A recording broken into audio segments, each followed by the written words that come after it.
Buenas tardes, mi nombre es Alfred Martínez, maestrante en orientación y sexología. Hablando un poco del trabajo de investigación a presentar como tesis de grado, el planteamiento original fue sobre conducta sexual atípica en parejas que no tienen hijos, parejas estériles. Aspectos importantes que podemos hablar sobre este tema es que generalmente lo que se denomina esterilidad es la dificultad para concebir después de un año de vida sexual con actividad frecuente sin protección anticonceptiva. Hasta ahí todo va muy bien. Como nos dedicamos a estudiar y tratar a estas parejas que no tienen hijos, descubrimos que durante el interrogatorio para la elaboración de la historia clínica y la programación de toda esta metodología diagnóstica que utilizamos, comenzó a aparecer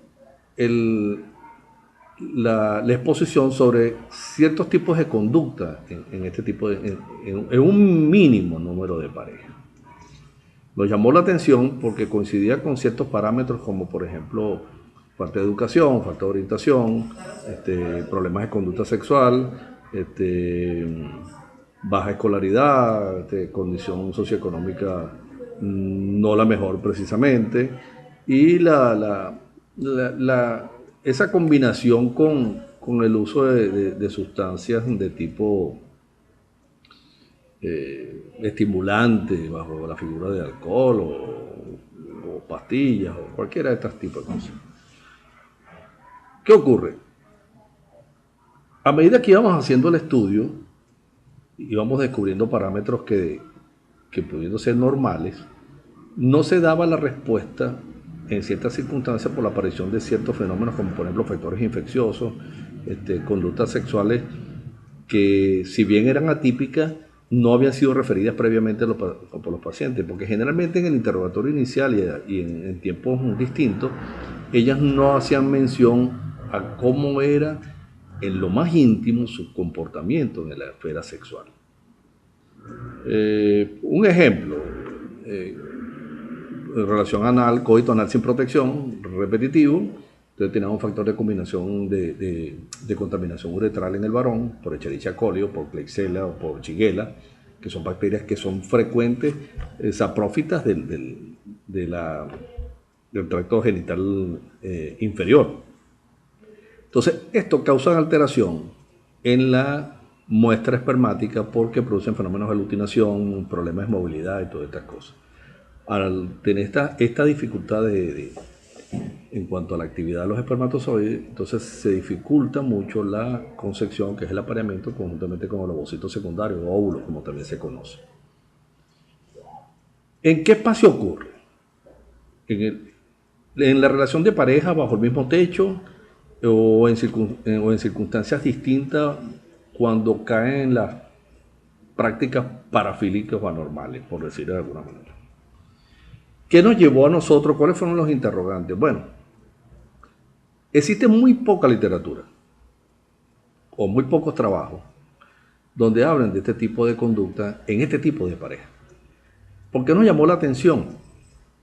Porque planteándolo como problema y buscando objetivos concretos, por ejemplo, no solo era solucionar la condición de esterilidad o de infertilidad de esta pareja, sino de orientarlos de manera que desde el punto de vista sexual ellos modificaran ese tipo de conducta.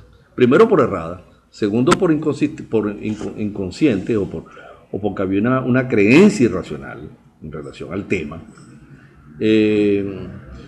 Por ejemplo, logramos ver en esto conducta no solo, por ejemplo, la de sexo anal y contaminación posterior al componente vaginal, o igualmente con sexo oral y posterior contaminación al medio vaginal, sino, por ejemplo, prácticas zoofílicas, prácticas con juguetes que sustituían, por ejemplo, la actividad sexual normal, masturbaciones compulsivas que sustituían la actividad sexual normal, o el apareamiento en fechas distintas a la fecha de la ovulación, con cambios del pH vaginal debido al uso de cremas, aceite, algún tipo de lubricantes distintos, y esto modificaba pues lo que tanto querías en el fondo, que era la obtención de un bebé, para que se lo llevaran vivo a casa después de 9 meses del embarazo.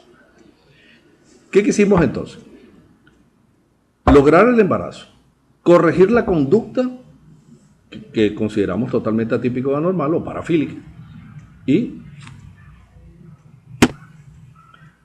y que al final ellos se llevaron su niño vivo a casa después de los 9 meses de embarazo. Hicimos conexiones originalmente con psicólogos, psiquiatras, y no daban en el clavo porque pareciera que le faltara ese toque final que es lo de la parte sexológica. Estamos hablando hace 30 años atrás, cuando todo esto había mucho tabú, muchas creencias incorrectas, y se consideraban ciertas prácticas como totalmente irregulares o anormales. ¿Qué queremos hacer?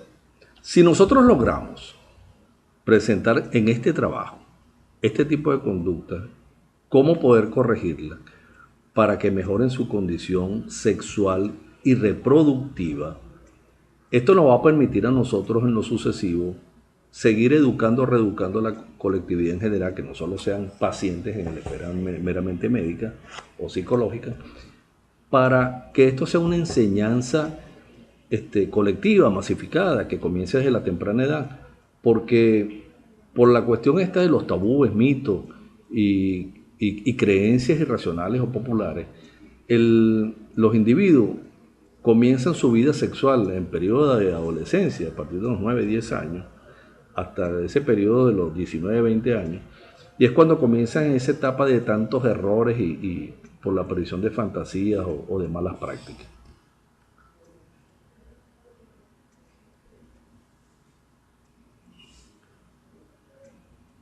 Sigo pensando que puede ser una práctica muy útil, porque además de enseñar y orientar, podemos conseguir los resultados que tanto hemos esperado, que es mejorar la condición reproductiva positiva para estas parejas.